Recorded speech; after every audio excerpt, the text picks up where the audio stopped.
రేగొండ మండలం కొడవటంచ శ్రీ లక్ష్మీ నరసింహస్వామి బ్రహ్మోత్సవాలు జాతర అనంతరం నిర్వహించే పనులకు సంబంధించిన వేలం పాటలను సోమవారం నిర్వహించారు. కోటంచలో 2025 జాతర బ్రహ్మోత్సవాలు జాతర అనంతరం కొబ్బరికాయలు, పూజా సామాగ్రి, కొబ్బరి ముక్కలు, ప్రోగు చేసుకుని హక్కు, లడ్డు, పులిహోర అమ్ముకును హక్కు మొదలగు హక్కులకు సంబంధించిన వాటిని సోమవారం సీల్డ్ కవర్ బహిరంగ వేలం నిర్వహించారు.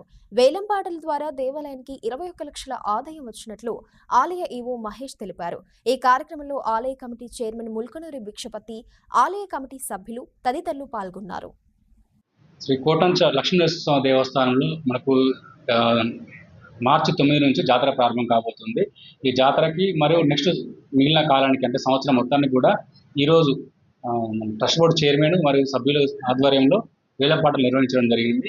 ఈ వేలంపాటలు ముఖ్యంగా కొబ్బరికాయలు, పూజ సామాగ్రి అమ్ముకోవడం, కొబ్బరి ముక్కలు, లడ్డు, పులిహోర, పూలు, పూలదండలు, ఇట్లా స్వీటు, ఇటువంటి అన్నిటి కూడా వేలంపాటలు నిర్వహించడం జరిగింది. వీటన్నిటి కలిపి మనకు 21,14,500 రూపాయలు ఆదాయం రావడం జరిగింది. అయితే దేవాలయం మనకు పునర్నిర్మాణంలో ఉంది. జాతర తదుపరి మన దేవాలయం కూడా కొత్తగా కట్టబోతున్నాం. దీనివల్ల కొంత ఆదాయం తగ్గింది. సో తర్వాత మనకు ఆదాయం పెరగబోతుంది. సో ఈ భక్తులు కూడా ఈ జాతరకు అదే సంఖ్యలో పాల్గొని జాతరను జయప్రదం చేయవలసిందిగా కోరుచున్నాం.